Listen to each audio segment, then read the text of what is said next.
Hi guys, Colleen from Walking the Resonant Path here. I just wanted to do a review of the book I've just finished reading called The Life Impossible by Matt Haig. And if you don't know Matt Haig, he's also the writer of The Midnight Library, which if you haven't read, I would recommend you read because it's an excellent book. Now I'll read you the blurb of this one and then I'll tell you what I thought of it. What looks like magic is simply a part of the life we don't understand yet. When retired maths teacher Grace is left a run-down house on a Mediterranean island by a long-lost friend, curiosity gets the better of her. She arrives in Ibiza with one-way ticket, no guidebook, and no plan. Among the rugged hills and golden beaches of the Balearics, Grace searches for answers about her friend's life and how it ended. What she uncovers is stranger than she could have dreamed, but to dive into this impossible truth, Grace must first come to terms with her past. Filled with wonder and wild adventures, this is a story of hope and the life-changing power of a new beginning. Now, this was a great book. It was a wonderful book. Matt Haig is a master writer.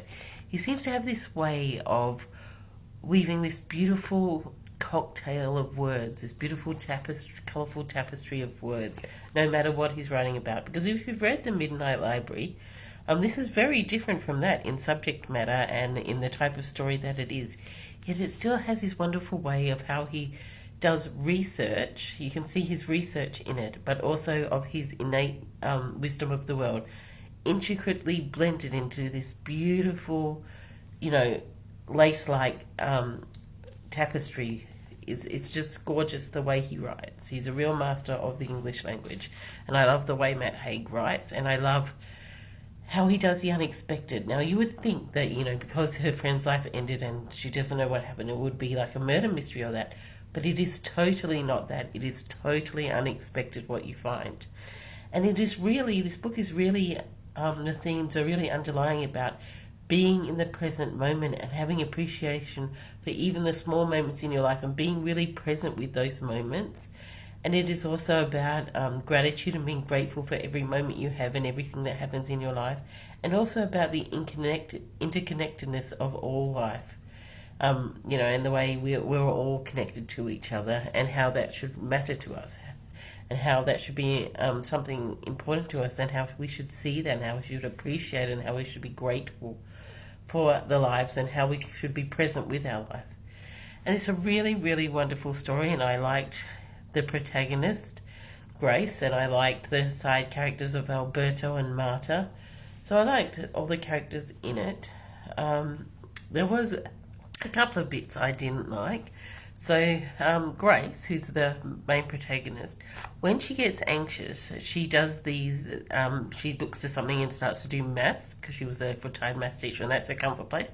So she starts to do maths and sums, which is fine. I don't mind that, because I have a similar thing. If I feel really anxious because I have anxiety, then I turn to books or words or something that tells stories to make me feel comforted. So that was fine, and characters with quirks make them more realistic because people do have quirks. But what I didn't like is sometimes he carried that on a bit too long and it interrupted with the flow of the story. So that's one just little thing I didn't like. He didn't do it that often, so it didn't really affect it much. And the other thing I didn't like is when a character in your story does something that you think the audience won't like, but then you try to justify it later down the road instead of them dealing with the consequences of what they've done. So you might think this is a little bit of a plot spoiler, but it's not much of the plot. It's only a little thread, but if you don't want to hear it, I'll just say plot spoiler here. But it's not much of the plot at all. It's just mentioned in like one or two places. And it was that when she was younger, Grace had an affair on this husband apparently she loved very much when she was in a time of grief. And so maybe Matt Haig thought, well, that might make you a little less. So, like Grace a little less. So down the road, he decided that, to write in that Grace's husband had also had an affair. But before Grace knew, and while Grace was having her affair as well. So and he wrote it like this made it even Steven, so it's okay, and everybody's flawed, and so that's if one person does that one bad thing to the other, somebody else does the same bad thing, then it's all even Steven, so it all goes out in the wash and we all have flaws. Well, I'm not saying we all don't have flaws, but I don't think one person doing something bad and the other person doing the same bad thing back to them makes it all even Stevens. I don't really like that attitude, so I didn't like that bit. But they're the only two things I didn't like.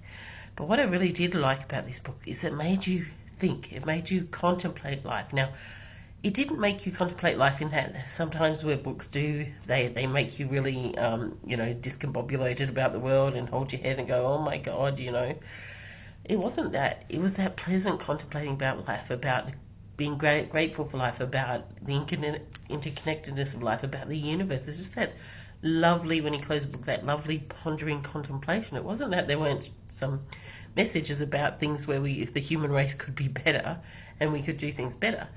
But it didn't feel like it made you guilty. It just made you think about things and think about being grateful and think about being present and think about all the interconnectedness of life.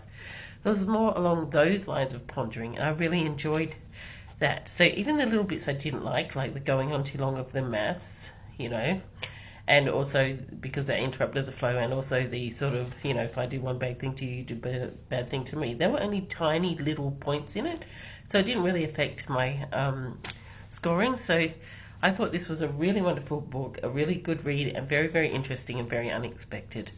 So I would suggest that you read it. I'm going to give it 5 cauldrons. So that's Matt Haig, Life Impossible, 5 cauldrons, and I would suggest you read The Midnight Library too, because Matt Haig is a master at storytelling.